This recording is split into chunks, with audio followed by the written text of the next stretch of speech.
आए हैं, इस पर आपका क्या कहना है? देखिए, कांग्रेस के विषय में जो अभी हमारे पूर्व वक्ताओं ने टिप्पणियां की हैं वो निश्चित रूप से गौरतलब है और कांग्रेस पार्टी को उस पर ध्यान देना चाहिए। कांग्रेस की जो संगठनात्मक जो कमजोरी है वो सीधे इससे सामने आती है। लेकिन साथ ही साथ जिस राजनीतिक मर्यादा की हम लोग बात कर रहे हैं वो भी अपनी जगह वाजिब है। और मीडिया का जो रोल है, अभी अमलेंदु जी जिस बात को कह रहे थे कि वो नौकरी कर रहे हैं, लेकिन फर्क है ना, आप क्यों छोड़ करके आए?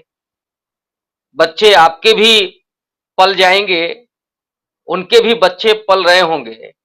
लेकिन जब आप शाम को सोते होंगे तो एक सुकून के साथ कि जो हम कर रहे हैं वो हमारी नैतिकता के भीतर है, हम कोई अनैतिक काम नहीं कर रहे हैं।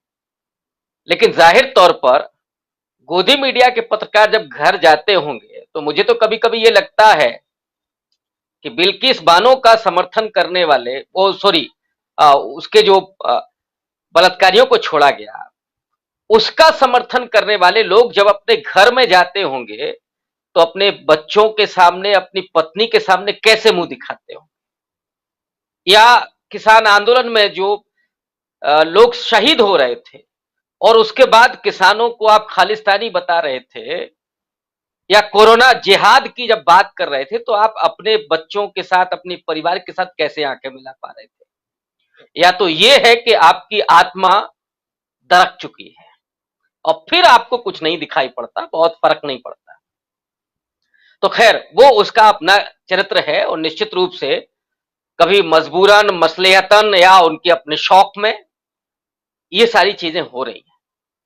कांग्रेस पार्टी की इस जो संगठनात्मक कमजोरी है उसके बावजूद हम लोगों का जो जोर है कि जिस तरह से नैरेटिव बनाया जा रहा है और जो विधायक टूट रहे हैं, मुझे तो वो मोदी जी का इंटरव्यू याद आ रहा है जिसमें अक्षय कुमार ने पूछा कि आप आम काट करके खाते हैं कि चूस करके? तो मुझे लग रहा है ये विधायक बेचारे वही आम की तरह हैं कि कैसे उनको, माने डरा करके, प्रलोभन के जरिए या कौन से जरिए।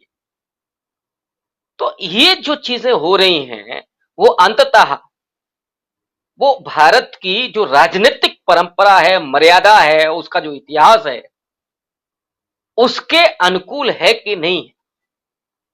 अब गांधी जी की आप बात कीजिए, पूरे आंदोलन में, माने स्वाधीनता आंदोलन में गांधी जी ने सिद्धांतों से समझौता किया, एक दो बार किया, लेकिन अधिकांशता वो अडिग रहते। चौरी चौरा कांड याद है, उस समय तो जवाहरलाल नेहरू से लेकर के मोतीलाल नेहरू, न जाने कितने लोग नाराज हो गए थे गांधी जी से कि आजादी मिलने ही वाली थी और आपने ये क्या किया। तो ये देश तो गांधी, नेहरू, अंबेडकर, भगत सिंह, इन सबके तमाम मूल्यों, सरदार पटेल, वहां से बनता है। अब उसको आप चाणक्य नीति के नाम पर या दाग अच्छे हैं इसके नाम पर जो आप कर रहे हैं, वो इस राजनीतिक परंपरा के लिए और आने वाले दौर के लिए ये कतई ठीक नहीं है।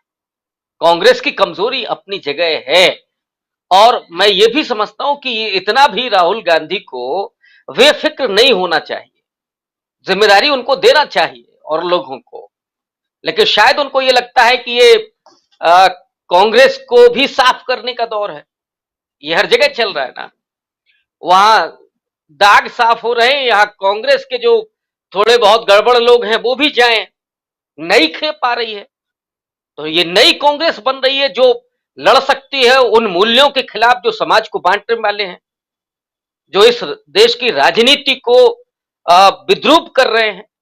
उन मूल्यों को, उन मूल्यों से जो लड़ने वाला है वो अब कांग्रेस ही होगा।